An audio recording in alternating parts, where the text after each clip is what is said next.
Ladies and gentlemen, Stephen Colbert. Joining me on stage are the voices and the filmmakers behind Lord of the Rings, War of the Rohirrim.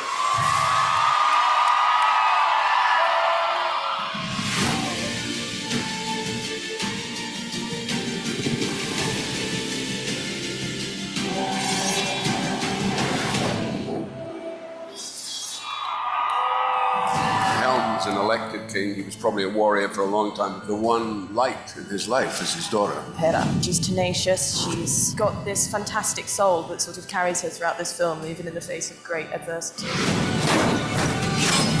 I play Wolf, childhood friend of Hera, who seeks to bring down the Hammerhand house. There's no one like Tolkien who basically created this wonderful world that you can believe in. I've already seen it. I think it's so beautiful, so familiar, it's so cohesive, it's so true to the legendarium in my opinion. It just feels so integrated into Tolkien's world. One more time for the filmmakers, for the cast, and for the Rohirrim. I'm still scared!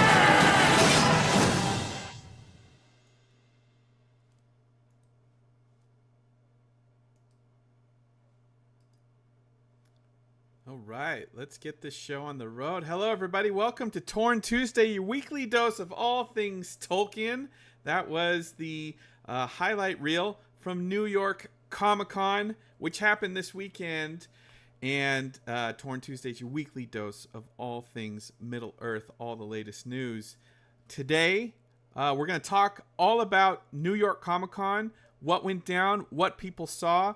They did not post the footage that they showed in person online. So I wanted to get reactions from people that were there. So I hit up everybody. I think a couple people are going to join in just a couple minutes that were there at Comic-Con. In the chat room, please raise your hand if you were there and you saw it and you saw the footage. So before we get to our guest, first off, Cliff has a day off. He didn't want the day off, but he's having he's sick today. So keep him in your prayers tonight. Tweet at him, QuickBeam2000. He'd love to hear from you guys saying well wishes, hope you feel better. He just felt a little under the weather and couldn't quite get his voice ready for the show today. So you got me and you got our special guests. Let's bring him in right now. First up, we've got our own Green Dragon. Kirsten is joining us. Let me hit the button here. Hopefully nothing breaks. And there she is. Howdy, howdy. Hi. Welcome to the show, Kirsten. How are you doing? Have you recovered from New York? Well, thanks. How are you? I'm so I didn't think I would get FOMO, but I have FOMO of everything you guys saw and talked about and met and felt at New York. I didn't think I would feel this way, but I'm just like, oh my God, they saw stuff. Yeah, and it was exciting. And Colbert said that he's seen the whole movie. Yeah, we saw that in the highlight. What do you man, how does he keep a secret? How does he keep a straight face? Well, he doesn't keep a straight face. He was hilariously entertaining and charming and delightful, as you would imagine. And I had a great seat, and I'm a big Colbert fan. And through his intro before it went live to the live stream for you guys, he was just chatting with the crowd. I love that poster. That's so hilarious. And I was like, I really want to shout out, I love you, Stephen. And I didn't, but right at the end, when all the creators from the movie had gone and he was the last person going off stage, I was like, we love you, Stephen. And he turned around and waved, and that just made my day. Oh my gosh. It just brought back memories of San Diego Comic-Con 2022 when he emceed the Rings of Power panel. It's just he's become the face, the permanent host of Middle Earth, it feels like. Right, but I tell you what, you guys, if you were watching the live stream, you saw Peter Jackson's message to him where he asked him about the breed of horse of Shadowfax, and we're all like, oh, that's so easy. And I did feel for him because there is that thing of like, oh God, what if I get asked a question and it's on the spot? And what I always feel like that, like if someone asks me a question about opera, I'm like, oh no, I have to know the answer. And what if I don't? So I think when he went, whew, I think he genuinely was relieved that he wasn't tripped up.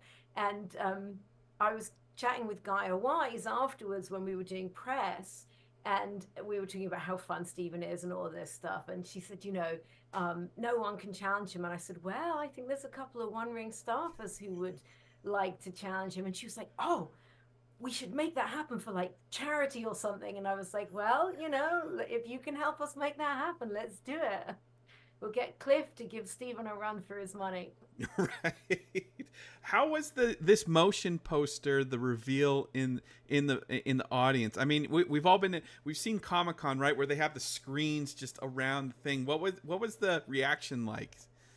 It was really cool. Now, the room at New York was not as big as Hall H. It was a very big room, but not as big as Hall H. Maybe 2/3, maybe only half. Like, Hall H just keeps going back and back and back. It seemed like about the same width, but didn't go back as far. And it didn't have screens all the way around like Hall H has. So we didn't get the effect of that tapestry going all the way around the room. It was just on screens at the front. But it was a very, very cool reveal. And I have to say, as we left the panel, we were all given a poster of that tapestry. So that was a pretty cool thing to be taking home. So that's new. That's not the same thing that we gave out at our panel at San Diego. Correct. That is a new poster, and I have them from the Hobbit movies, and this is the sort of same frame, like same scale, same size. So I'll be putting that underneath my Hobbit movie ones on my wall at home. But yeah, that was a very, very cool reveal. The way that the poster moves there, a lot of the things that are so striking to me in this animation are the effects like the fire, the snow, the characters are amazing, and I think the story is going to be really cool. But in addition, it's these atmospheric effects, and you can see them in the poster there. But when you see a scene where it's snowflakes drifting down, or horses' hooves thundering by, or the flames, those atmospheric effects are really striking. I want to hear about the footage. So it sounds like you see Helm Hammerhand doing his hammer hands more than just once. You sure did, yeah. And was it Brian Cox who said something about, or maybe it was Colbert? No, I think it was Brian Cox who said something about his mistake was taking on a guy whose name is Hammerhand. Who's in the name. Yeah, it was quite a big chunk, and it was with Miranda Otto narrating as Eowyn, and actually it made me wonder how much I had always assumed that her narration would only be right at the beginning, like setting the scene. But I might have completely got the wrong vibe, but watching the clip, I was like, I wonder if there's going to be bits that we come back to her narration through the story, or if it will just unfold chronologically. I don't know. But at any rate, I think the chunk we saw must have been from fairly near the beginning of the film, because it did have her narration. She's talking about how it began to be rumored that Helm was this kind of undead character, and it's we see Wolf's forces laying siege to the castle, right? So they're there, and they're laying siege, and there are rumors that Helm is this kind of strange being that's coming out at night, and they're all terrified of that. And then you cut to rumors within that it seems like even Helm's own people are starting to be afraid of what has he become, who is he, what's going on. And you see Hera in her room with, now I've forgotten the name of the woman that is her like the nurse in Romeo and Juliet. She's the person who's maybe been her nanny, and she has a name like Onma or something, but I can't remember what it is right now, which is bad of me. But anyway, she's there, and that woman is talking to someone else from Medicel, from Edoras, who's saying, oh, he's getting out at night, and she says, no, it's not possible, he isn't. And then Hera just by chance finds this secret doorway in the wall of her, or I suppose it's Helm's chamber, and it sort of sends her into the secret tunnel and closes behind her so she can't get back in. So she has to follow the tunnel, and so she finds how he's getting out at night. And when she comes out, she encounters the two orcs. In the trailer, we had the little clip of the orc saying, "What does Mordor want with rings?" Right? So she encounters those two guys, and we see a little bit between them that they're looking for this ring, and then they smell man flesh or woman flesh in this case, and then she is rescued from them by her father, and he takes her back to the gates. And they open the gates, but the gates are frozen and they will only open enough for her to squeeze through. And he sort of says, "You must lead the people." And the gates shut behind him, leaving him outside the gates at the front. And that was the clip. Wow. Wow. So it was quite a chunk. And, presumably fairly early in the narrative. We did later, there was a little bit more. I was trying to remember, there was some stuff between Wolf and Hera that sort of think that their childhood friendship that has come to naught now and how they've become enemies, and some little clips like that. But the chunk of continuous scene was that scene. There's people in chat room were there. Julia says, hearing Miranda's narration gave me chills. What was it like in the room, like surrounded by fans, hearing People that music? People were very excited. The reaction online to the trailer was not as universally positive as I thought it was going to be, right? Yeah. All the people who've been like, Peter Jackson's Middle Earth is the only real Middle Earth. So I thought, well, they're going to be happy with this then, but they still found reasons to be like, no, I don't like this version either. But in the room at New York, you just felt the excitement. It's an extraordinary looking film. And I say this as someone who is, I'm neither a fan nor not a fan of anime. I'm not a big follower of anime. I love Studio Ghibli. And so I've seen most of the Studio Ghibli movies and I absolutely love those. But I don't follow anime in a big way. Unlike some of our staffers, like I know Quickbeam and Demosthenes are huge anime fans. Yeah. I'm not in that camp, but I like it. But this just looks like a good film to me. I think the script, the bits I've seen, I love the scripting. The music is stunning.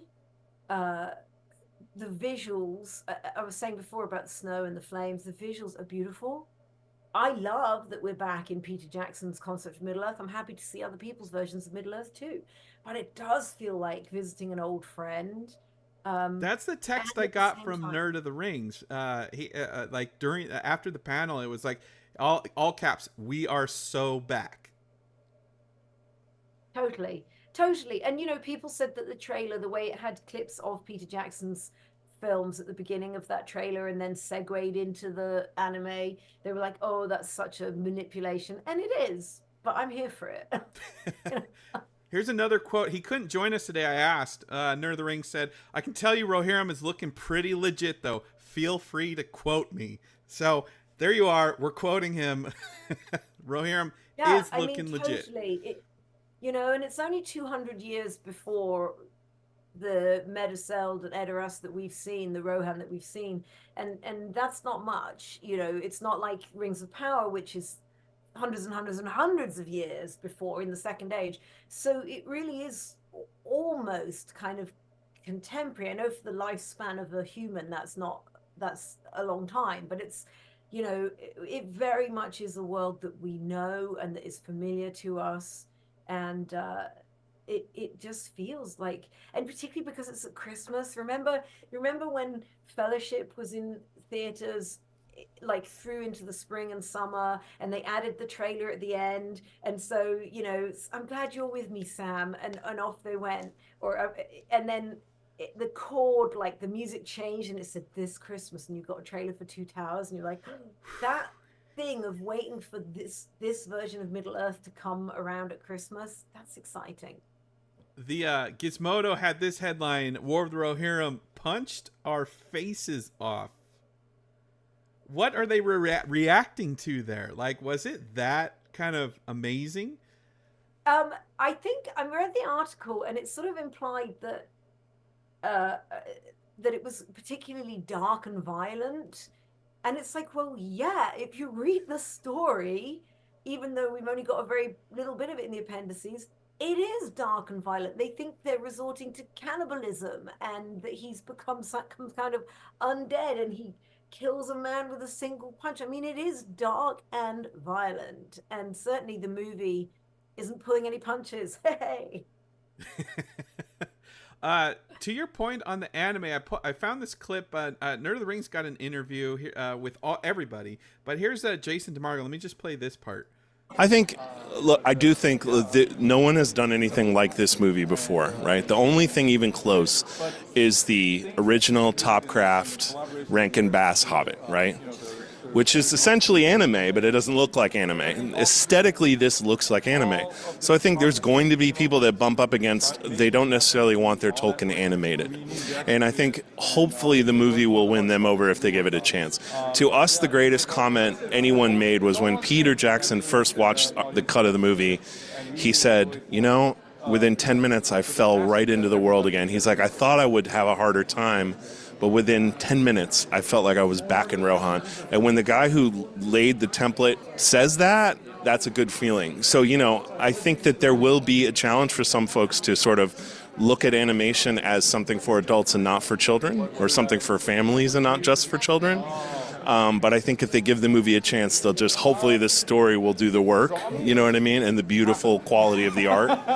But to me, that's what anime can do that you don't really see in Western animation very much. Do you agree with everything he said?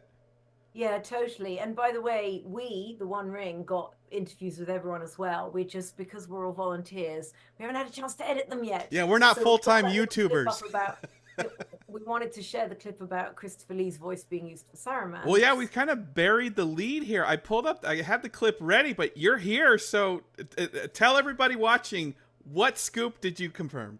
Yeah, well, so, and I'll come back to Jason's comments about anime in a minute, but yeah, I wasn't trying to get a scoop here, but Jason, you know, after the Japanese trailer came out and confirmed that Saruman is indeed in the movie, and that it's Christopher Lee's likeness, and, you know, Demosthenes had been pressing Philippa in interviews, like, are we going to see Saruman? We're going to see Saruman, aren't we? And she was like, For like I'm 2 saying years nothing. he's been doing that. Yeah. And so when I spoke to Jason before DragonCon, and incidentally, we have some clips from that interview that we're going to be able to share. I was waiting for permission from Warner Brothers to share clips from a long interview that Jason did for us for DragonCon, because he was going to be at DragonCon and then he couldn't be there. So he did this like half-hour chat with us that we recorded to show at DragonCon. And I asked him then about using Sir Christopher Lee's likeness, and he was saying how they had gone to his widow and they had an alternate version of Saruman ready to go in case she said no. So they designed an alternate Saruman, but she said, no, actually, I think Christopher would have wanted to be part of this. I think he would have loved it. So she gave her permission. And Jason said to me, I'm not going to tell you who's voicing it. I want that to be a surprise, right? So as far as I'm aware, up to now, nothing had ever been said about who was voicing it. So I asked Philippa, was it emotional for you as someone who knew Sir Christopher and worked with him? Was it emotional for you having his likeness in the movie, you know? And she said, oh yeah, and just started talking about it and said, and I'm so glad we were able to use his voice. And I was going, in the moment, you're like, wait, I have a scoop right here, right now, right? I know, right? And it makes me think, as I put on Twitter yesterday, it makes me suspect that Saruman is probably only in it for a very small cameo and only has a line or two because they were able to use Sir Christopher's own voice, going back into recordings that they had. And as she said in her clip, not just of lines from the movies, but from him talking with them and just finding what they could use. So, I know some people are like, oh, is it AI? There was no mention of AI. It's using recordings of his voice. And I think that's kind of great. If you're using the likeness of the actor, what better way to honor that actor than also using their voice if you are able to? I mean, you got to remember, he was in all 3 Hobbit movies. They have 6 movies worth of Christopher Lee outtakes, Right. alternate takes, ADR dialogue when they rewrote the script, and he had like they have a ton of unused footage and audio of Christopher Lee. Right, absolutely. So yeah, so that was really cool. And like I say, we chatted. We got to chat with Brian Cox wasn't there, and I'm working with Warner's on trying to get. He wasn't doing press, and I'm going to try and see if we can get an online chat with him. We'll see what happens. But otherwise, Luke and Gaia from the cast, and then Joseph and Kenji Kamiyama, and then Jason DeMarco that we've chatted with lots of times before, and Philippa, and so that was really great. And we have lots of really exciting content of those interviews to bring out. But going back to the anime question, I think sometimes in the West, lots of people in the West are big anime fans, but those who aren't, there can be a tendency to think of cartoons are for kids, right? Less so, actually, interestingly, like in France, they're really into the comic strip books, like the bande dessinée, as they call them in France, and you can get a lot of those that are for adults. But in movies, we tend to think sort of Disney and Pixar, and we love those films, but we think of them as children's films that adults can also enjoy. And obviously, anime isn't that. This is an epic movie. It absolutely is not a fluffy kids movie. It's an epic movie, and I think that Jason's right, that anime can do that. And for me, watching it, it's disingenuous to say I forget it's animated. Of course I don't forget it's animated, but it's just another way of telling an epic story. And so I think anyone who's like, not sure about animation, if you can park that and just go and enjoy seeing a story of Middle Earth on the big screen, I really think, it has its own legitimacy, validity. Anime is used to telling epic stories, and certainly when I've been watching it, I'm just excited by the scope of this story and the beauty of the animation that we're gonna see, as you can see in the the Japanese trailer that you're showing here. I mean, it's just it's stunningly drawn. I mean, it looks like a feature film. It looks cinematic, and it's fully anime. It's not afraid to be what it is, which is a Japanese director, Japanese animators, full on. Yeah, well, and Kenji Kamiyama spoke both in the panel that was on the live stream, so that some people will have seen, and also when I was speaking with him afterwards. And unlike Colbert with his "I got most of that," I didn't pretend that I understood the Japanese, but Joseph Chu was there to translate, and Kamiyama was saying how Tolkien was a creator of an entire legendarium, as we know, of course, we're Tolkien fans, and every detail, the languages, the artifacts, it's a world. It's not just a story. It's a fully realized, populated world, and Kamiyama was kind of saying that's what anime does as well, that it creates and visualizes and realizes entire worlds. And so Tolkien was sort of the master of that, he was saying, from which they all draw inspiration, and therefore in many ways anime is the perfect way of bringing to life this entire world and all the artifacts therein, all the details you can see in the trailer and will see in the movie. Now, Cliff and I here on Torn Tuesday have been following this not as closely as Demosthenes has. He's really been on the beat for War of the Rohirrim for 4 years now. But he's an ultimate anime guy. I'm not at all. In fact, I make fun of Cliff doing his Miyazaki minute every week. So I do think there is a hurdle for a lot of fans. We've seen it in the comments on our Facebook page and in on our message boards that are still active and on our Discord. I mean, some people are just like, anime. I don't need to see that in cinemas. And so I guess now you've seen it on as big a screen as possible already. We showed a clip at San Diego. Now you've seen this at New York. I mean, is this a big screen experience? I think so. And also because the sound design is spectacular. The music is stunning, and the sound design that goes with that. And so for me, it's not even about just seeing it on a big screen. It's about experiencing it in a cinema. And it's going to be in 4DX, and experiencing it in a cinema where you can get that kind of vibration of your seats for the low notes. I mean, this was one of the things for me with the original trilogy, with the Lord of the Rings trilogy. There were moments where in the right cinema, you would get an absolute and your seat would just, and you don't get that. Maybe some people get that at home. I don't have a good enough setup to get that at home. And so I think visually, yes, I think seeing it on a big screen, and significantly see it with the 4DX experience, so you get that sound experience as well. Kalasuri, one of our founders, he also said to me, not really an anime fan, which is funny because he's a huge Disney fan. And he's like, yeah, but I'm not really into anime. And so I get that there are people who are like, that's a stumbling block for me. I was pondering it because I was thinking about things like we have the Lord of the Rings musical, right, which is now the reimagined version of it, the restaging of it, which has been in Chicago and is now in New Zealand, going to Australia, then it's going back to the UK, and then apparently it's going to come back to the US. Do you want to see the Lord of the Rings as a musical?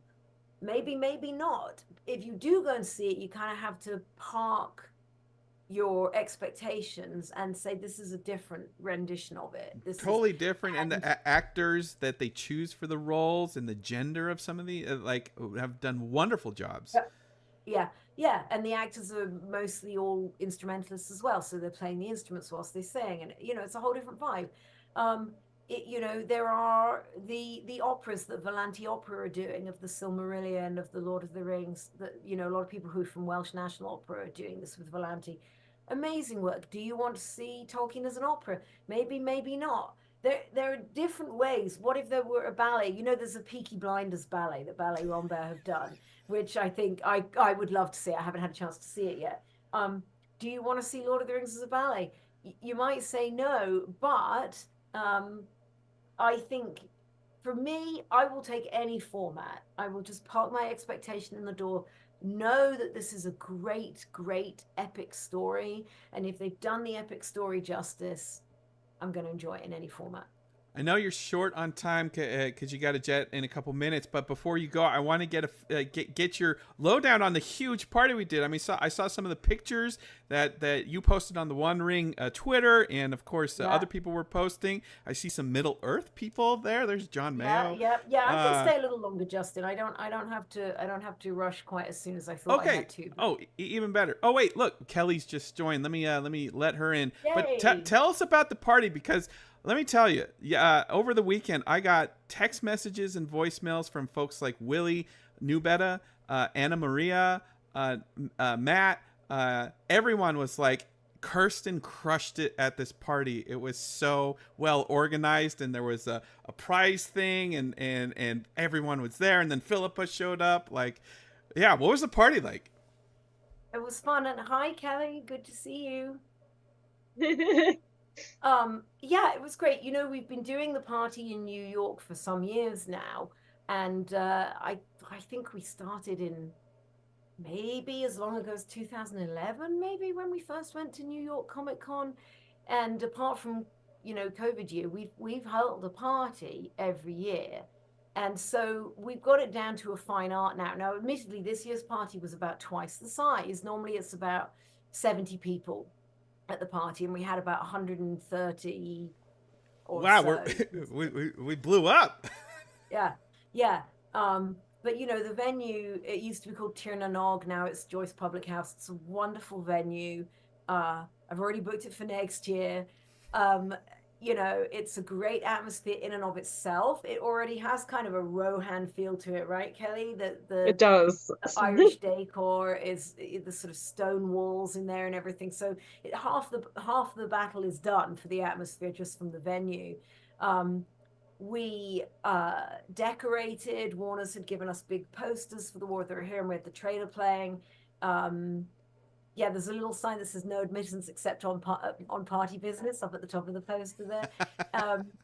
We had a Rohan banner hanging, and then we have a lot of great supporters. So we always have a raffle, which is kind of fun, and people had given wonderful prizes. So people like Geek Orthodox, OSHA, Syzygy Forge, the Lord of the Rings in Concert, these Shire Post Mint, our great friends and supporters. Sideshow had donated wonderful things for prizes and for the goodie bags. And the picture you just showed a minute ago of the 3 people sitting at a table, so King's Wild Project, who made those stunning playing cards, had generously given us playing cards where we put 1 pack in every goodie bag.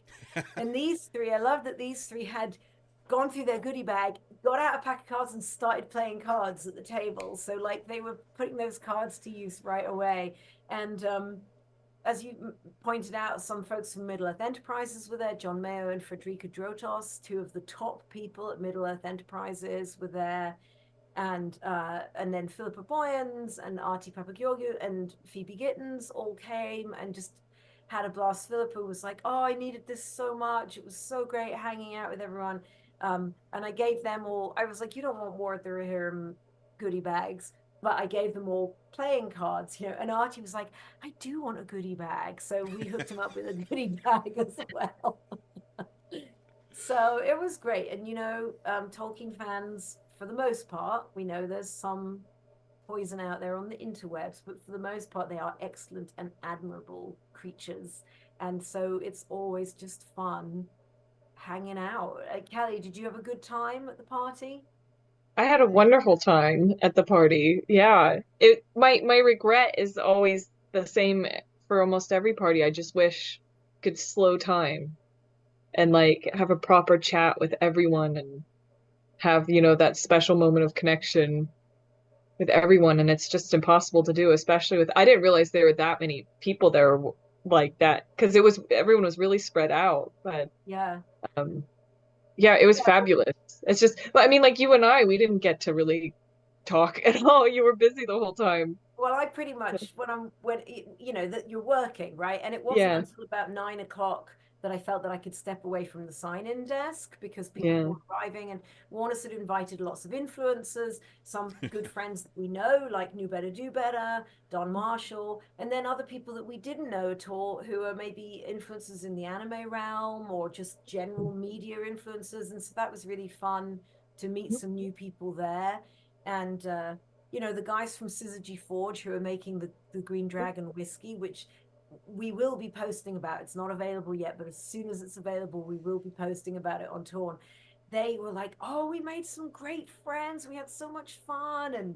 And likewise, Ian from Geek Orthodox, who makes the amazing stained glass and window clings in the style of stained glass. I think you posted some photos of that, or someone did. We had some when he was doing his Kickstarter, and or maybe from his booth, and poor Ian, his studio is in Asheville, and of course we all know terrible problems with flooding and things there. Oh wow! So there's his work. Look at that. Amazing. But fortunately, so it was a bit touch and go as whether he would be able to be in New York, but he was there. That home, no admittance except on party business. That's incredible.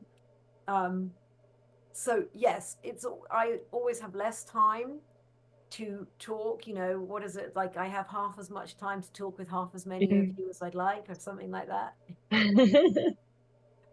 But we had a great time. Tell me about the stained glass. I mean, is it true stained glass? Is it LED back poster? Like what? This looks amazing. real stained glass. So he is a glass artist, and his studio is set up for glass work, and he makes real stained glass. And you can buy like that no admittance central party business home piece. You can order that from him. And he also then makes window clings of the stained glass, because obviously buying handmade stained glass ain't cheap. It's beautiful, beautiful work. And he has a bag end hobbit hole that was on his Kickstarter that's, you know, reasonable. I can't remember how much it was, but under $100, I think. Anyway, but the window stickers, he has them done very high quality, the window clings, and they're translucent, right? So they let the light through the what would be the glass, but he uses a printer that prints opaque paint ink on the black lines where the lead would be, and it's raised. So it doesn't let light through there as the lead wouldn't in a window, and B, it has the raised texture. So it's about as close as you can get to an actual stained glass window, but in a window cling. So really high quality. And I was actually able to... Oh, sorry. No, go ahead. I was actually able to find his booth on Saturday after the party. So I haven't uploaded it yet, but Matt from Nerd of the Rings was with me, and so he's like, well, do you want me to film you asking him some questions? And I was like, that'd be great, actually. So I'm gonna have to put together a Happy Hobbit episode and have he's just such a sweet guy, and he's so easy to talk to, and just his love of Tolkien and his artistic vision. I found it's just, there's something really soothing about it and just cozy, like. Yeah, and he has lots of other fandoms. So in amongst his art, there's Star Wars, there's Harry Potter, there's all kinds of you know. He did a really cool T-shirt. I think he's phasing out the T-shirt bit of his business, but he had some amazing T-shirt designs. One was it was like Anakin, Obi-Wan, and Yoda, but as the hitchhiking ghosts from Disney. Oh, like, that's what that was a reference to. Such a great mashup. Yeah, exactly. The three of them in their blue force versions doing. So, yeah, his work is amazing, and it looks like you can still order on the Kickstarter. It looks like he's still taking orders on the Kickstarter page. I've put the link in the chat if any of you watching want to get in on it. Like the highest praise from everybody that's actually seen these pieces in person there. Well, and also I just would like to add that he was super generous in selling our shirts for us, the Gollum Smeagol election shirt at his booth this year. Perfect timing. Right? We weren't able to have a booth, but we really wanted to sell that design. And I got in touch with Ian through Middle-earth Enterprises as a fellow licensee. And he was like, oh, I would love to sell that for you. I think it's an amazing design. And you know, it's just great to meet other people in the fandom now that I'm licensed for Middle-earth. And he didn't charge us for that. He said, I'll take the cost of the shirts and you get the rest, which was extremely generous of him. So he's a good-hearted fella and a great addition to the fandom. And now that he has the license to make Middle-earth stuff, I know he's really excited to be part of the Tolkien fandom. That's amazing. So this feels like, I don't know, the vibe I'm getting from all the messages and texts and the reports that we were getting from fans in Discord and stuff is that it feels like the fandom is just kind of coming together again to like go to the cinema together. Did you get that vibe that like something is clicking into place? Yeah, I did very much. It felt like the old days kind of thing. Yeah. And what's nice about it is that we know that it's not just this year, that we have Hunt for Gollum, and then we have another movie, and then if this does well, there may be another animated movie. You know, it's a beginning, a new beginning. It's not just a one-off. It's a sort of new start in the fandom. And of course, some of us have been enjoying Rings of Power. So, there's been that going on as well, which personally I will continue to enjoy. So that it's just riches in the fandom right now. And when I was chatting with Alan from Prancing Pony podcast recently, and he was saying, what is it that you love about Tolkien? What keeps you coming back to Tolkien? And I said to him then, to be honest, I love Tolkien, yes, But what keeps me coming back to doing this is the fandom. It's the people, and it's the community. Yeah. I love meeting people like Ian. I love hosting parties and seeing people having a great time. It's a great fandom. Well, and I think all of us have forged these friendships and made these connections with people who, if not for the fandom, if not for Tolkien, we never would have crossed paths with them. And maybe their vocation or their beliefs or what have you would have actually been something that, like, oh, I don't think I'd have anything in common with that person. But you have Tolkien in common, and you discover that you have a lot in common. You know that it's like it highlights that beauty of camaraderie, that shared sense of humanity that just binds us all together, and it supersedes borders and races and genders and any of these lines that you can try to use to categorize people, even though being a Tolkien fan is a category kind of. It's just a really it's made me such a more well-rounded person who has more understanding of my fellow people because of the people I've been able to meet and connect with through the fandom. I want to say one thing before I'm going to have to go, and I'm going to leave you two to chat. But I just wanted to go back to the War of the Rohirrim footage that we saw and mention those orcs who are looking for the what does Mordor want with rings, guys. So just to say, we're still trying to work out who's doing those voices, right? And Demosthenes thinks that Dominic Monaghan is one of the voices. I think so too. The sort of Cockney one. I would put money on that being Andy Serkis. Every time I hear it, it just sounds like Andy Serkis to me. But now that we've heard dialogue between the two orcs, I will tell you that the other orc has a Scottish accent. However, it is not Billy Boyd's normal accent. So if it were Billy and Dom doing those two voices, it's Billy doing a different Scottish accent than his own regular Scottish accent. I was just like thinking, who is it? Listening to the Scottish accent, who could it be? Who could it be? Who could it be? I have to say, and I'm going to be so embarrassed if I'm wrong, it didn't sound like as I say, if it was Billy doing an accent other than his own. It sounded to me like someone putting on an accent. So if I find out it was Brian Cox doing his native Dundee, it didn't sound like Dundee, but if I found out it was Brian Cox with his native Dundee, I'll be very embarrassed. But I was like, given that you guys are so convinced that it's Dom, wouldn't it be fun if it was Billy and Dom doing the two orcs? My money's still on Andy Serkis. It just sounds like him to me. But again, I might have to be very embarrassed when we find out who's actually doing. There's another theory that popped up in our Discord. The older woman that is a mentor to Hera. Yeah. Is that Miranda Otto? No. The actress, I'll have to look at the interview I did with Gaia because she talked about working with that actress who plays the woman. Because she was talking about the fact that she and Luke, who plays Wolf, only met in person a few days ago. They didn't record together. And this is one of the difficulties with animation, that you are often not in the same room. And she had not been in the same room as Wolf, and she had not been in the same room as Helm, that's Brian Cox, but she said that she did record with, can't remember the name, I'll have to look at the footage, the actress who was playing the kind of the nurse in Romeo and Juliet type figure. And she said that worked quite well for her psychologically, because the character to whom Hera was supposed to be really close, she recorded with. The characters from whom she had some distance, either because one is, yes, her father, but also her king, and the other because, yes, he was a childhood friend, but now he's an enemy. She said, it was fine. I could handle not being in the same room as them because there was some distance from those characters, but it was very nice to have the intimacy of recording with the actor who played. Is it her mom, Emma Thompson? No, it's not. By the way, she looks like this is that on that panel. I was like, she looks like her mom.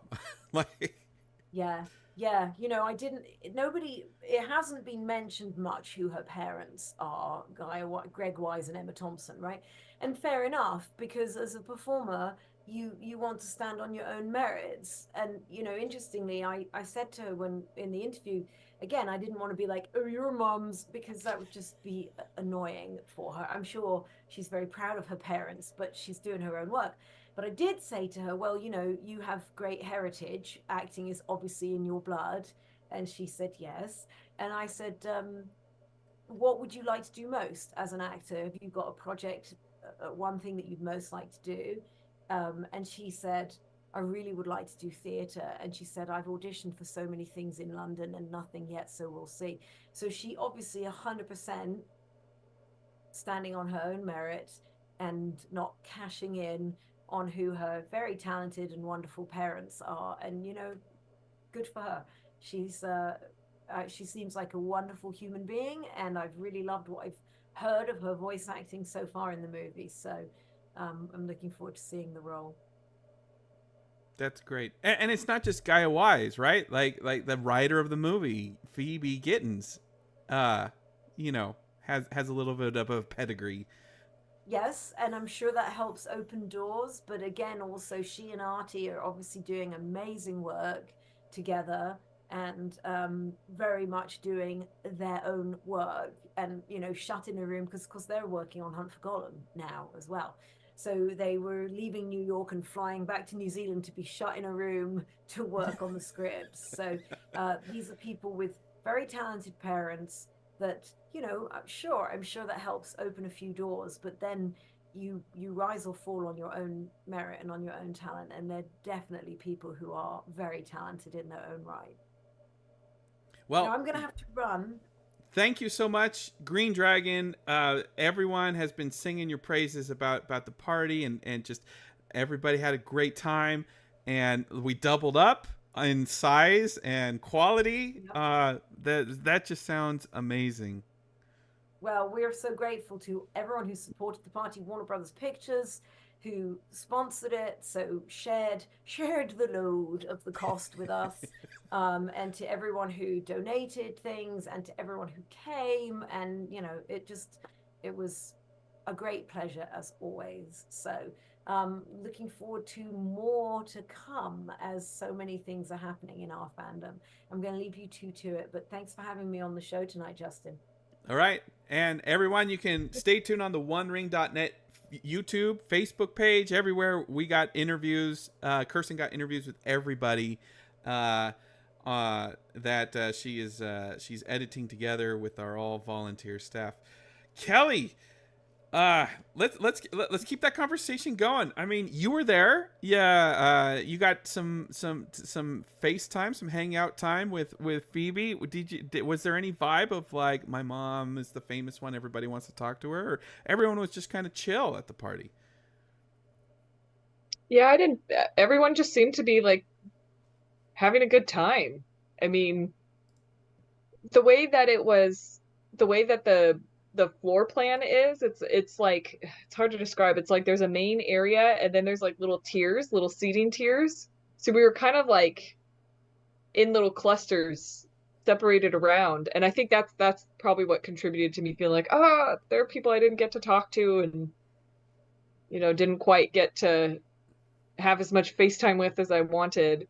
But yeah, it was really cool that they stopped by. Like, and I was like, how could they just do this? How can they just, and then I realized, I'm like, well, I guess to us, they're like some of the most famous people in the world. But to everyone else, they could probably just walk down the street and nobody recognizes them on sight. It's not the same as an actor where their face is so forward facing that they're so recognizable, But right.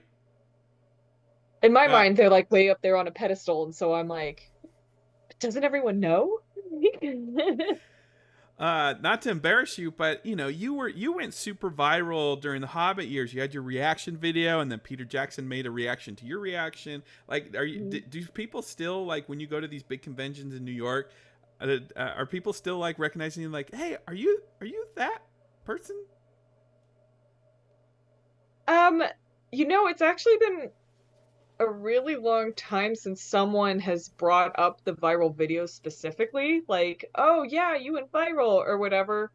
But it was really sweet to there were several people who came up to me and said hi and wanted to introduce themselves at the party and let me know that, oh, I've been watching your show for a really long time. One person, in fact, is one of the people who was in the photo you were sharing of that group of friends playing cards. I went, so we had dessert at this party. That's how fancy it was. And I kind of hit a wall like an hour before the end of the party. I mean, I'd been at the convention all day and walking, and I'm old and my feet hurt. And I remember just like sitting down, and that was probably a mistake because then all of a sudden I was like, oh no, I'm like melting. And then Kirsten was like, oh, guess what, everyone? We have dessert. So please enjoy some dessert. And it was buffet style. And being the hobbit that I am, I'm like, dessert? So I went over to get in line to get my cookie and brownie, and they had these really delicious little key lime pies. Anyway, I won't go into hungry hobbit mode. But and this person waiting in line said, oh, did you want to get in line to get dessert? I'm like, oh, how friendly. Oh, yeah, thank you. And then they're like, I've been watching your show like for a long time. In fact, I started watching your show when I was 10. And I'm like, oh my gosh, wow. That's the trippiest part to me. But Happy Hobbit's been around for 12 years now. Like, I think we just celebrated our 12-year anniversary. Well, we didn't celebrate, it happened. And that's a long type of longevity that I feel like The One Ring has. Obviously, way deeper roots than Happy Hobbit, but a lot of these other channels and content creators started, to me, fairly recently, like in the last 4 or 5 years. Like, a lot of people started making content in 2020, and that's great, but it's a different experience to encounter someone who watched your stuff as a child and now they're an adult and they're standing in front of you and are like, wow, you influenced my childhood. Like, I in part grew up watching your videos. It's a very humbling experience, and it like makes me feel a lot like an elf. Because I feel the same. I mean, that's the funny thing about aging is you feel the same inside.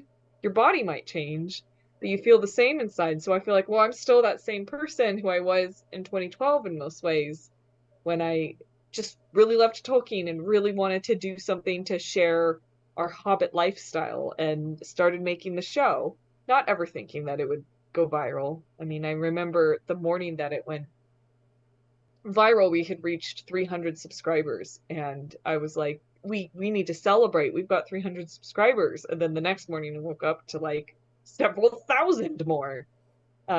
So it's just a testament to enjoy the journey. You know, you never know where life's gonna take you. Totally. So did you make it into the convention and where the footage was? Oh, to the panel? Yeah. I did. So tell me what you thought of the footage. I'm gonna roll the trailers that we've seen before, but we got a description from Kirsten. But what's your opinion of the footage you saw?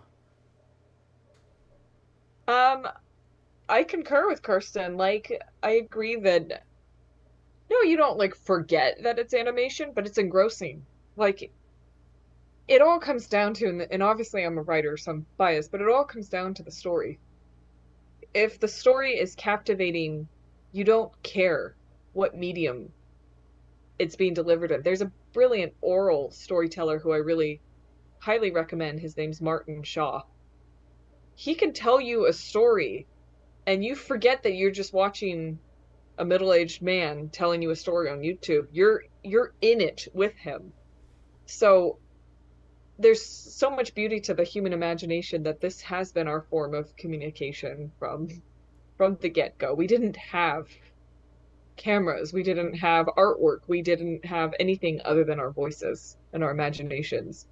And that's why I think at the end of the day, it really doesn't matter what medium the story is being delivered in. It just matters, is it engrossing enough? I don't know if a lot of people watching this know, but last year I started, no, it was this year, the start of this year, I started a podcast unrelated to Happy Hobbit called Forests, Folklore, and Fantasy, because I wanted a way to talk about other things, but to also talk about Tolkien and not just have it be through the lens of Happy Hobbit. And I'm very slowly recording my episodes for season 2. Season 1 is already out there if you want to find it. But my opening episode is going to be about the actual mechanics and neuroscience behind storytelling, because I find it fascinating. And one of the aspects is that when you are engaged in a story, and this is documented, your neural patterns shift to match those of the storyteller and the people around you.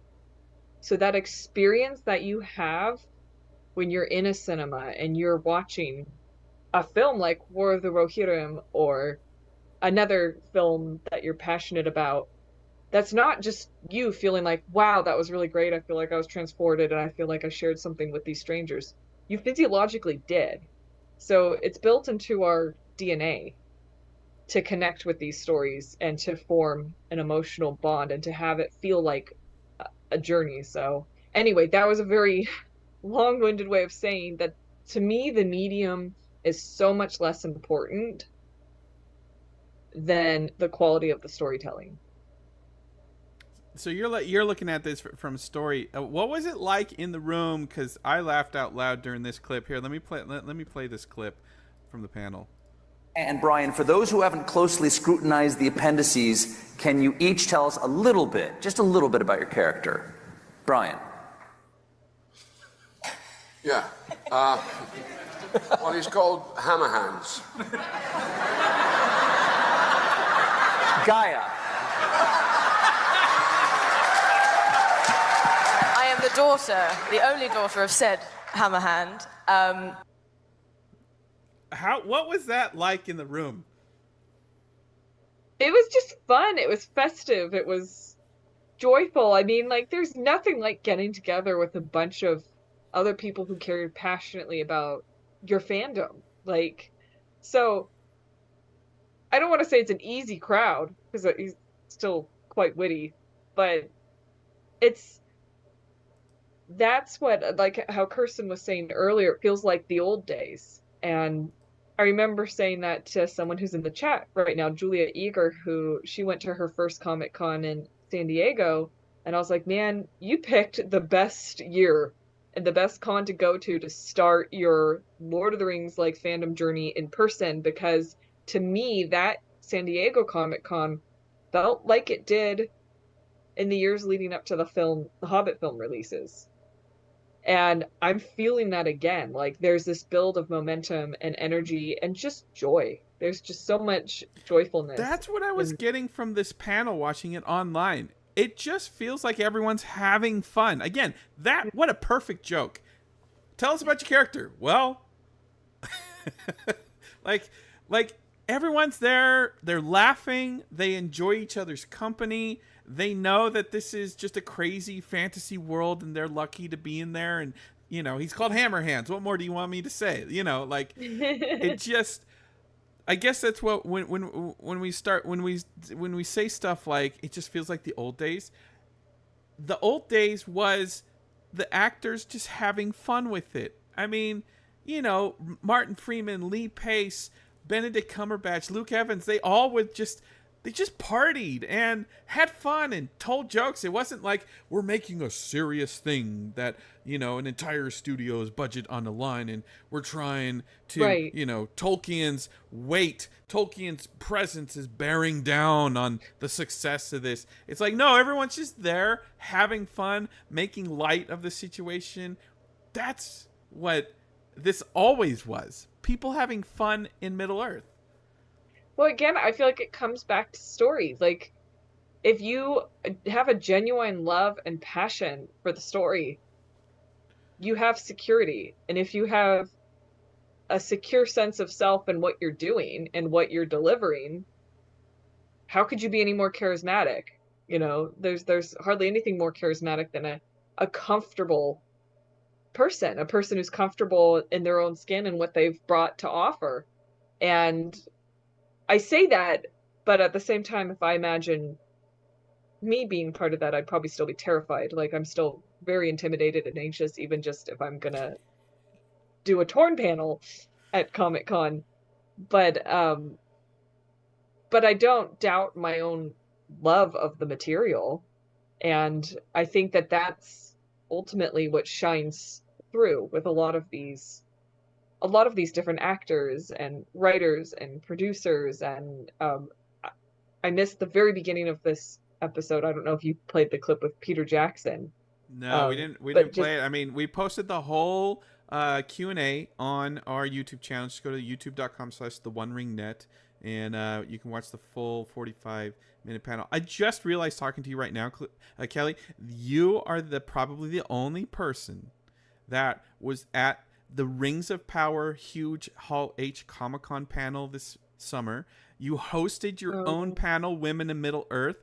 You attended the Torn panel, where we previewed the Elephant Chase, and now you've been to the New York Comic-Con War of the Rohirrim. You've done everything with Lord of the Rings this year. I should have a bingo card.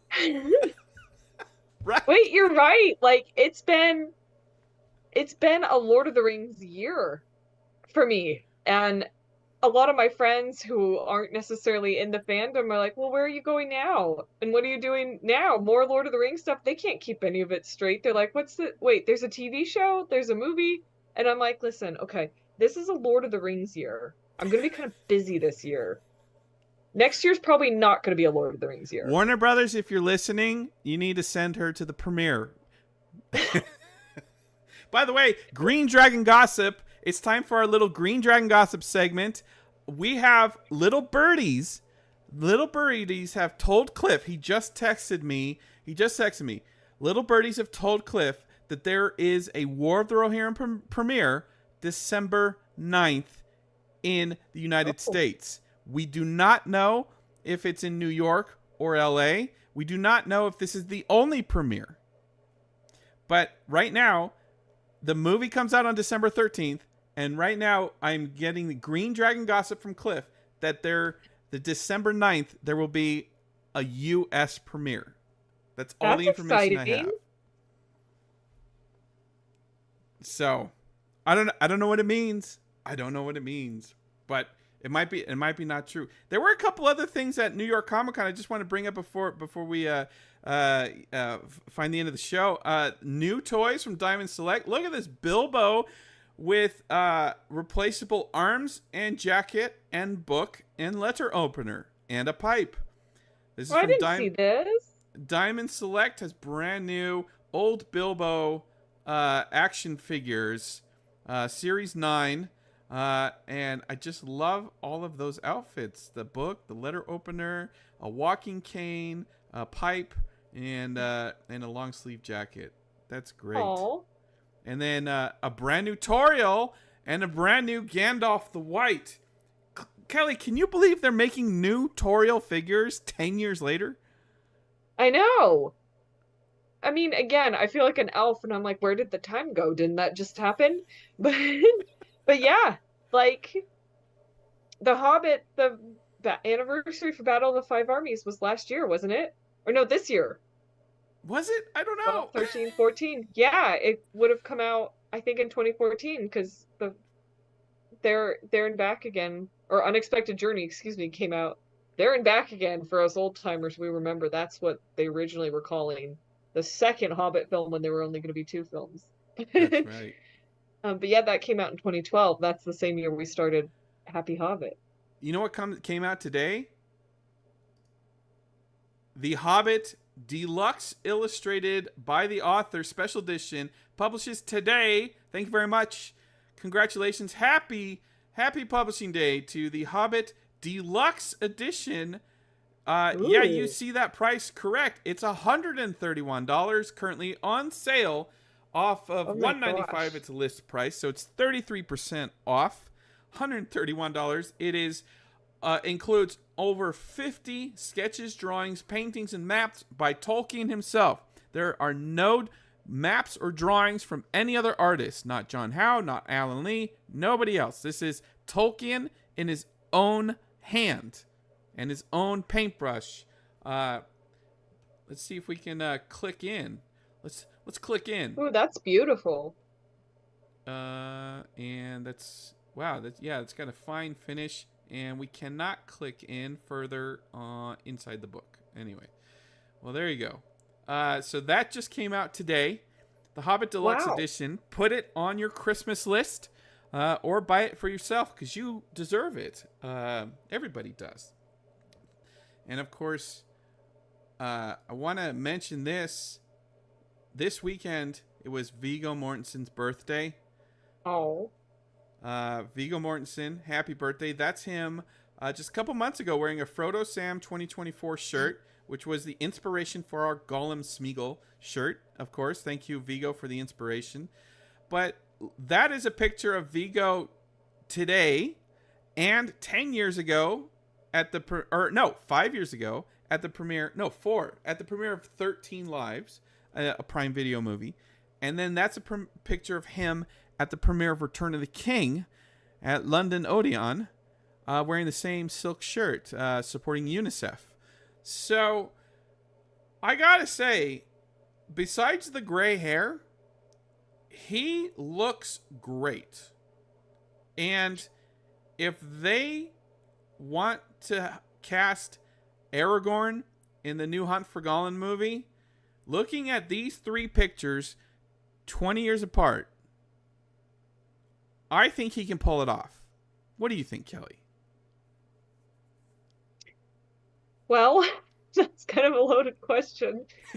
I would love to see him return, but I suppose it depends on the demands of the story. I kind of agree with his response that he would love to go back, but he would like it to make sense, rather than forcing something. Well, the story of the Hunt for Gollum is Aragorn's Hunt for Gollum.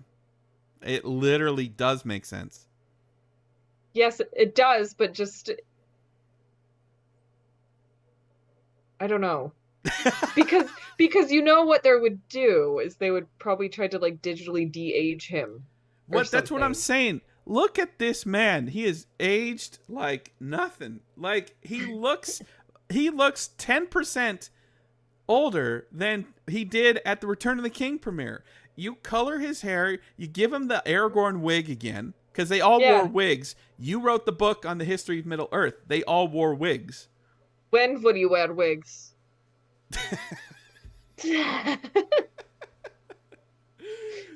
So, I think Viggo could pull it off if they just cast him, but I would love to see him direct a young Aragorn movie. Imagine Viggo Mortensen writing and directing a younger actor playing the same character that he embodied. That'd be acceptable. Right? I don't think he needs digital de-aging. By the way, we got clarification from Philippa. I guess I should have brought this up when Kirsten was here. Philippa at New York. I don't know if you saw the news, Kelly, because you were busy. You were in the middle of a convention. Philippa confirmed that The Hunt for Gollum is only one movie, not two. Okay. There were some rumors from Ian McKellen. And The Hunt for Gollum takes place after The Hobbit. Okay. So this is not young Aragorn. In fact, it takes place after Bilbo's birthday party. Oh. Philippa said Hunt for Gollum begins after Bilbo's birthday. I didn't hear any of this, no. I haven't had a chance to watch the Q&As that TheOneRing did yet. I know we haven't even posted them, all of them. But what is you just spent a bunch of minutes talking about the writer's mind and how you approach things. Now that I told you this, where is your mind at right now? Hunt for Gollum. I mean, I'm really warming up to Viggo coming back. Like, if like I think that he could probably step into a version of Aragorn that we saw in the original trilogy if he's meant to be contemporary rather than like, oh no, this is him like 20 years younger, not 20 years older. But what I'm saying is, in real life, he hasn't aged that much. And if as one of my friends said about Nordic peoples, they make them different over there. Like that, like these people have these genetics that, yeah, they don't seem to age. They just stay gorgeous. Like, of course, he is Danish and Argentinian, so he has just got just the best genes that you could possibly imagine. So I truly think if this movie, Hunt for Gollum, takes place after Bilbo's birthday party, yeah, Viggo can absolutely return. You put the wig on him, and he's in. That's it. That's my soapbox. Well, I'm so excited of everything that we heard and saw, and I guess, like, again, I just want to reiterate that when fans start saying that this feels like Lord of the Rings again, it's not just the project. It's not just the thing, whether it's a movie or a TV show or a video game or whatever. It's not just the thing. It's everything around it, right? It's the vibe of the actors. It's the producer. It's the availability of the producers. I mean, we're so lucky that McPain and the actors show up to our Rings of Power party at San Diego, and then Philippa and Phoebe show up to our Rohirrim party at New York. I mean, being a fan right now, it just feels like the fans are as in touch with the filmmakers across the board, and it's very unique to Lord of the Rings. That's what I was gonna say. I'm not part of a lot of other fandoms necessarily, but I don't feel like I hear stories like this. I don't feel like other fandoms that the creators of the content that we love are so fan forward. And I think, again, it's because they're adaptations and they love the source material, so they, by definition, are fans themselves. And I just really appreciate that, like, all the people you just mentioned do take this mentality of like, well, I'm a fan too, and I want to also hang out with my fellow fans. It reminds me of tangentially related, when my sister and I had the honor of being pressed for TheOneRing on the red carpet for the premiere of, I think it was for the Battle of the Five Armies, interviewing the cast. Luke Evans came down the press line, and we were, we're not like real reporters, and there were real reporters surrounding us, and some of them were very aggressive, and this woman kept trying to steal our interviews because of our viral video. The cast would recognize us and go, oh my gosh, it's you guys, and they'd stop to talk to us because they don't actually talk to every single reporter there. So this woman was trying to take advantage of that, and she would shove her microphone in front of the actor and try to start asking her questions before we even had a chance to.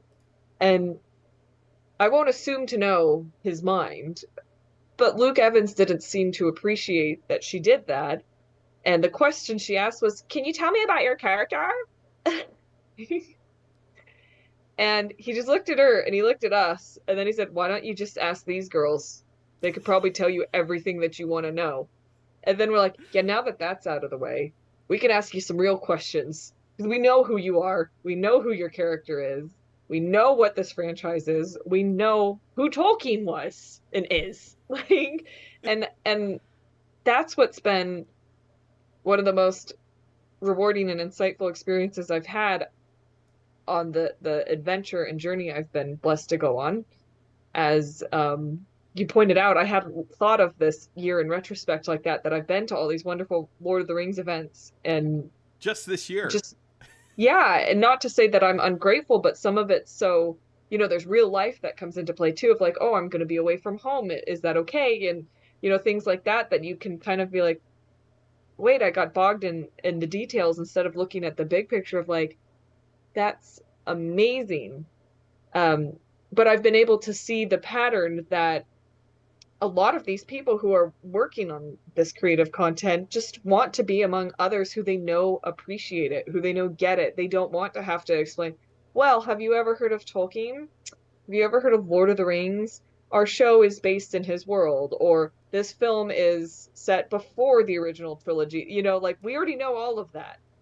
And we can just have an actual productive conversation as almost as equals. Taffy in the chat room says, I met Luke Evans on Saturday. He's so nice. Oh. He is. Oh. That's awesome. Well, to take us out, Kelly, you got I keep almost saying Cliff because you both have a KL, Kelly Cliff, like that harsh sound. I miss that my Kelp friend. sound. Yeah. Well, here on the show, Cliff. I don't approve of this, but Cliff does the Miyazaki minute, and he takes a non sequitur minute, 60 seconds, to talk about anything Miyazaki. So the chat room has requested, since Cliff isn't here, can you do a Paris Paloma minute? 60 seconds, Paris Paloma. What is a Paris Paloma, and why is the chat room asking about them? I'm going to put 60 seconds on the clock. And also, I should preface this that maybe you can explain why Philippa at the panel said, we have an awesome soundtrack, but we're not ready to reveal. But then she almost winked at someone in the audience. Anyway. I didn't catch that. Well, this is my theory. This is my theory, is that it's Paris Paloma. Paris Paloma is someone who I've been a big fan of for I don't even know how long. Like many people, I heard so I am on TikTok occasionally. I heard the chorus of Labor before the single was released and was like, no way she's saying the quiet part out loud and this is awesome. And then Labor came out. Labor is a song. If you haven't heard it, you need to hear it. People call her a singer who talks about women's issues. I completely disagree with that. She's just speaking about her experience. She's writing and singing about her experience. If she's having these experiences with men who've mistreated her, that sounds more like a men's issue to me than a woman's issue. I'm not going to try to get on too much of a soapbox here, but I just absolutely love the visceral and seemingly fearless way that she tackles complicated issues, nuanced interactions between men and women, and poeticizes them, often contextualizing them in classical terms, because I feel like she draws really heavily upon classical literature and mythology and folklore. And she's a little bit witchy, which is like totally my vibe. I know that probably doesn't come across as Happy Hobbit, but witchy in the best way, witchy in a very earthy way, in a like earth, the natural magic way, and just embracing the wonder and spirituality that can be found in the natural world. So I'm obviously a big fan, and was bummed I didn't get to see her in concert when she was in California, because I was camping in the Sierras, which, you know, that's like not that, that's a great thing. But why do you think she's involved in War of the Rohirrim? Because I'm creepy and I'm in her Discord and I can see that I'm creepy and I'm on her Instagram, and she put up a whole bunch of photos, and for one of them she just said Arwen, and I'm like, is my girl also a Tolkien fan?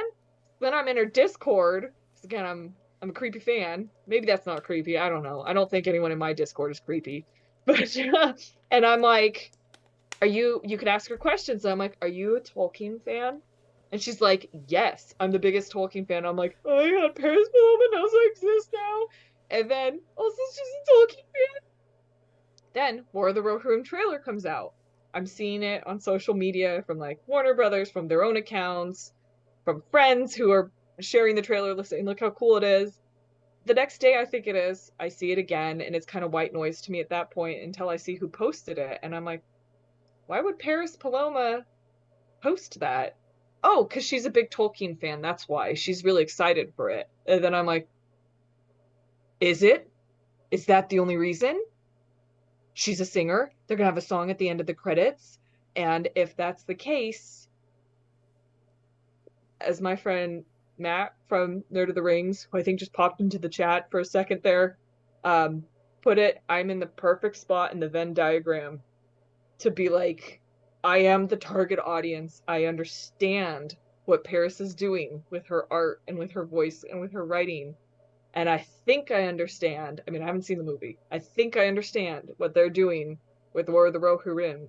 And if they did, it's not confirmed, but if they did choose Paris, I applaud them because I find that a very bold choice and a very empowering choice. And I feel like doing a fist pump because I think Paris Paloma is incredibly underrated, and not to try to take away from this incredible organic groundswell of fans that she's accumulated, but she's not like someone who's like you'd immediately go, oh well, that's a pop star who's really popular right now, let's just put her in the end credits.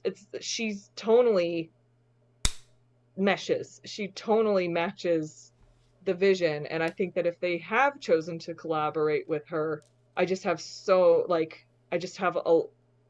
even more faith. It just obviously gets me really excited. It gets me really excited because I feel passionate about Paris's work, and I feel passionate about this story told about the Rohirrim, who I love because I grew up on the back of a horse, and now it's being told from the point of view of a woman, which we've never truly gotten. We've never truly gotten to just go through a Tolkien story from the point of view of a woman on film. So these are things that I'm really excited about. And that's 5 minutes. About. Your time is up.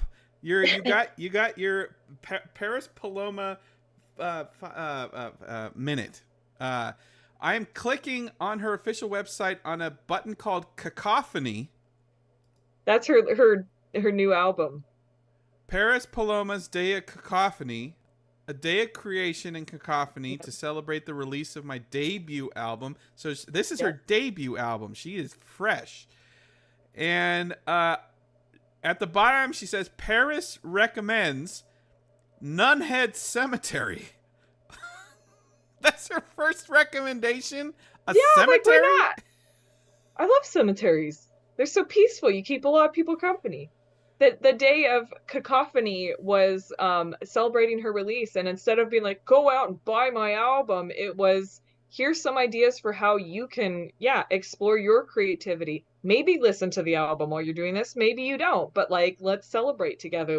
It's just so community focused and very much positive and empowering. And I really appreciate it. Well, there you go. There's the Miyazaki Minute presented by Paris Paloma, who may or may not have involvement in War of the Rohirrim, but it is Kelly's theory here that she is. And people in the chat room are asking, "Wait, you have a Discord?" I don't think so. You were in Paris's Discord, correct? I was, but I have recently started a Discord. Oh my gosh, tell everybody how to find it. I don't know. Just search for Happy Hobbit? Is it KM No, Rice? it's called Wanderfolk. All is one word. WOND? Wander, like you're wandering, like not all who wander are lost. Spell it, so I'm wander. dumb. WANDRFOLK. Thank you. One word. Wanderfolk. Yeah, I'm still like, I'm old. I don't know what I'm doing on Discord. So I'm in the Paris Paloma one with all these people probably half my age, and I'm just like, ah! I don't know. I started my own Discord because I wanted a place for us to, again, be able to discuss Tolkien, but also things like I love the Mists of Avalon, which is another, I think, also quite underrated. No, we're not doing other series. Miyazaki minutes. You only get to talk about one fandom thing. As long as but I'm explaining why I have a Discord that's not just Happy Hobbit. Okay, fair. As long as Matt's here, I told you that I would share your opinion. So here is the official stance from Nerd of the Rings. You can quote him on this, because there it is. I can tell you Rohirrim is looking pretty legit, though. And we are quoting you on that. You should make Matt come on to do the sign out. I don't know if I have the link. Do I have the link? Matt. I am sending you the link right now. Copy link. Here we go. Oh, Willie tried to make it, but he couldn't make it.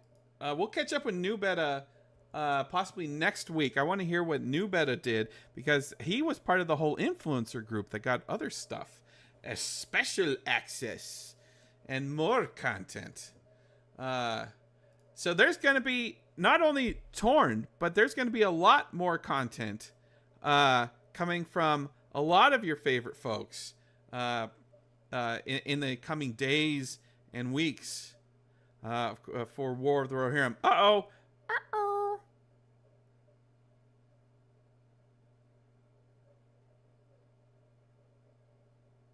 There he is. Hi. Here, I'll turn myself this way. That's probably better. Can you hear me okay? I just busted out my phone because I saw that I was watching and you guys called me out. So I challenged you. Yeah. So, what'd you think of Kelly's Miyazaki Minute? Her Miyazaki 5 minutes, you mean? My rant. It was very true to Cliff. Yeah, you did a great job there, because that's exactly what Cliff does. I try to limit it to a minute, and it's not going to happen.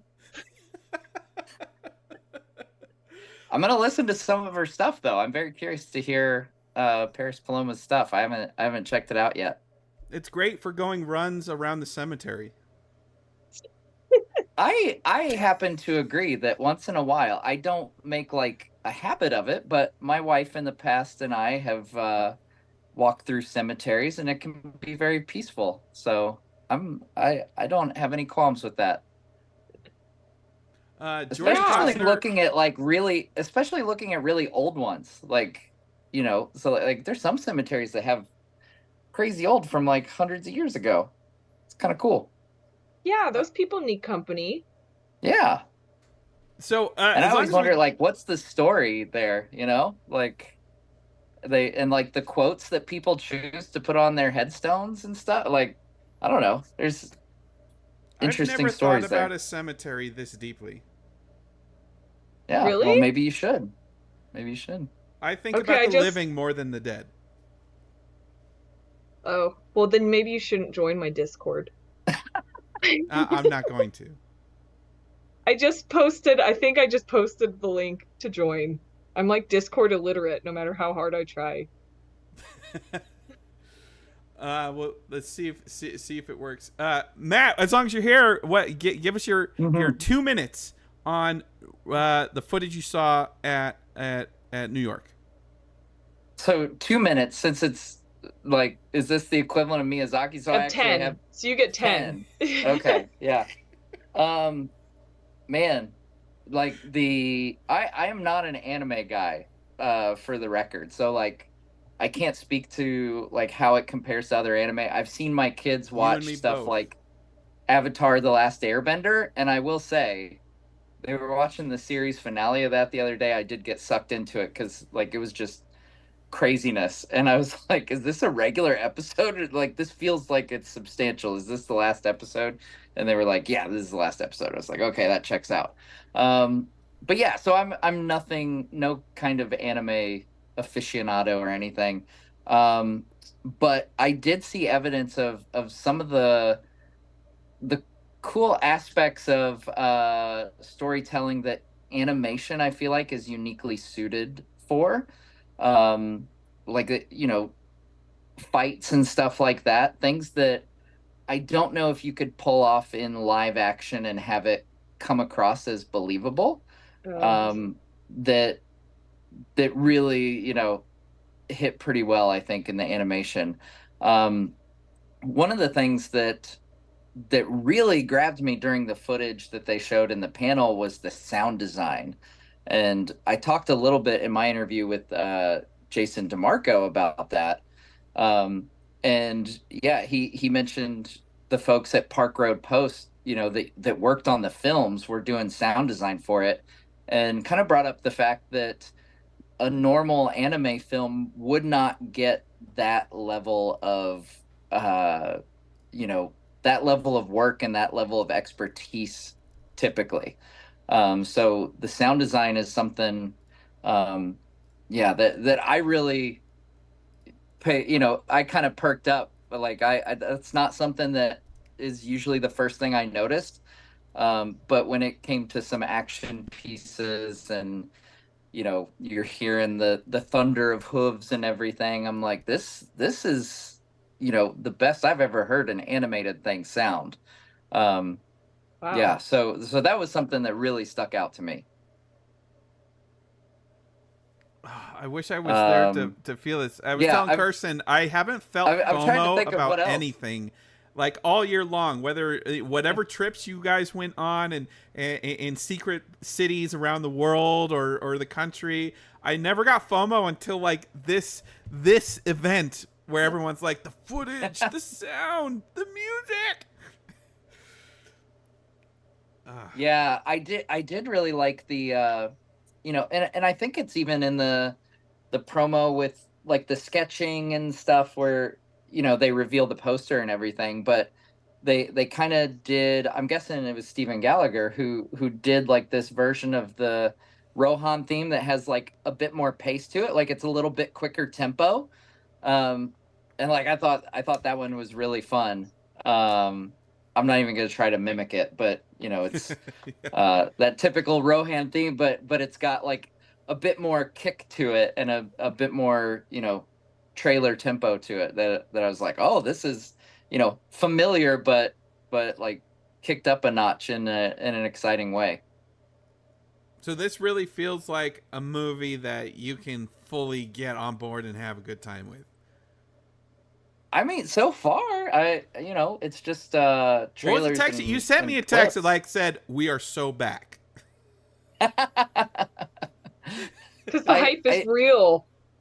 yeah, this is a project like I've you know it's been no secret that ever since this was announced I've been pretty jazzed about it. I think it's a really cool story. I love that it's self-contained and it's not like um you know it's not contingent upon you know the One Ring and stuff like it doesn't have Sauron as the main bad guy. It you know we like you know I'm assuming that like we're not gonna have Gandalf you know traipsing around in Rohan. Like this is a Rohan story and it's really narrowed the focus on these people and this specific conflict.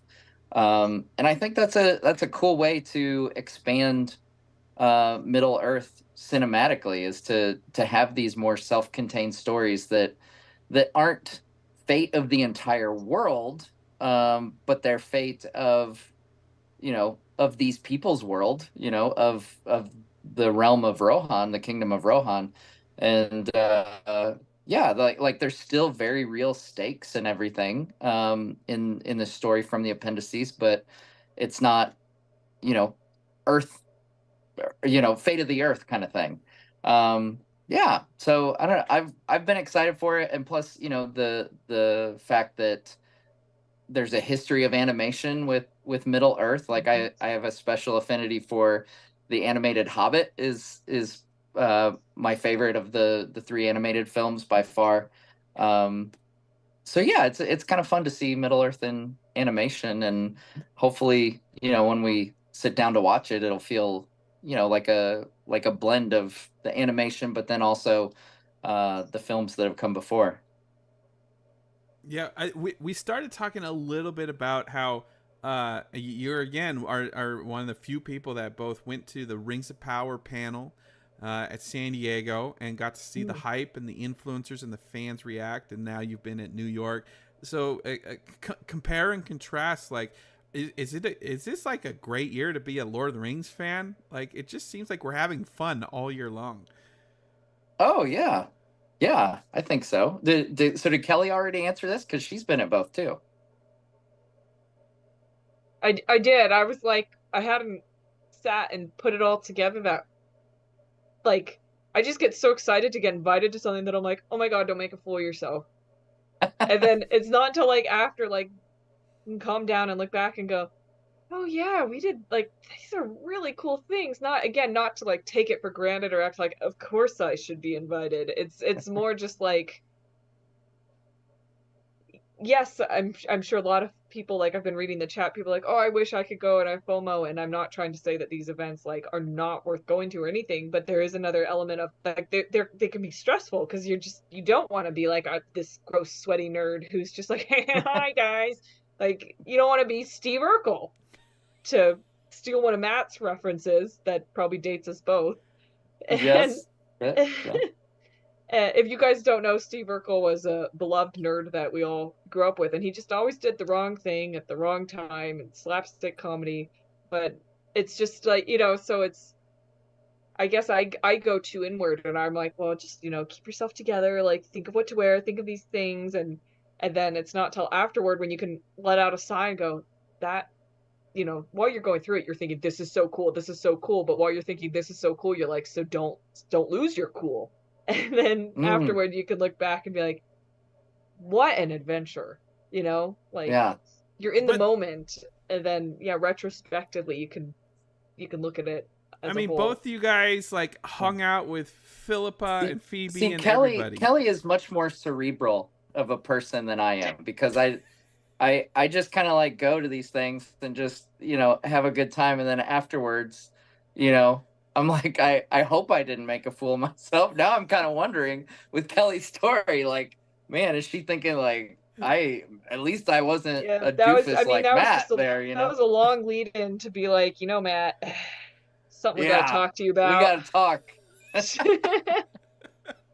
You gotta start wearing deodorant, dude. But literally, you guys were in New York. That is one thing I always make sure I have plenty of when I go to Comic-Cons is deodorant. But you guys posted 2 weeks ago, you guys were in New York for the big Rings of Power finale premiere, I guess. Right. And then 2 weeks later, you're in New York for this huge Rohirrim reveal. I mean, it's so much Tolkien and it, like, I don't know. It just feels... so much, well, for me, it's like our continent is massive. I have so much more appreciation for how big North America is, having crossed it quickly. And like, I mean, Happy Hobbit is very low production value, and it's very real.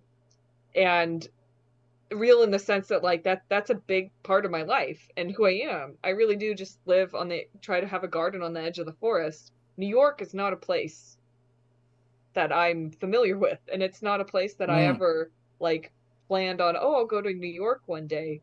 And the only reason I ever was introduced to New York, really, I mean, I would have gone to see people, but not necessarily to see New York. It's just very overstimulating. But was from when Prime Video sent me for the premiere for season 1 of Rings of Power. And then, then this opportunity came up this year, and I thought, oh my gosh, I thought that was the one time I would ever be in New York. I walked 12 miles when I was in New York that time to see all of Central Park, to see the World Trade Center Monument, to see the Statue of Liberty, and I thought, I've seen New York. And then to have these opportunities come up this year and be like, I've gone from someone who'd never been to New York to now someone who's going to have been there 3 times in her life. Like... you leveled the up. only reason I realized with Kelly saying that the only times I've ever been to New York have been Lord of the Rings related things. It's one of those places, like it's a little, as a country boy, it's a little overwhelming, to be honest, to go to New York. I'm always very thankful to get home to wide open spaces after going to New York. We did have a wonderful time though in New York, not only with Rohirrim, but walking the streets, playing the game of like, do I smell urine or marijuana? That was a fun game. You had a lot of fun spotting rats. Yes. Oh yes, I did enjoy spotting the rats. I was bummed that there wasn't one dragging a pizza. That would have been like, I know this sounds like I'm making fun, but I legit would have loved to see a rat dragging a slice of pizza. I think that would have been really fun. You guys are funny. We named the rats Rizzo and Splinter. Were That's two right. of the rats that we came across. Yeah. Well, Sounds you good. guys failed because Justin is the leader of the Rats of Nim, and I'm disappointed that that didn't even enter into your creative naming. Oh, I don't even think I've seen that. What? it's been a long time since I've It's the seen best rat movie ever. Anyway, if the chat room wants to know, Higgy Baby is asking, what's better, Oh, New York boy. Comic Con or San Diego Comic Con? I mean, I've got my biases because I've been to San Diego Comic Con for probably over a decade, I want to say now. Mm.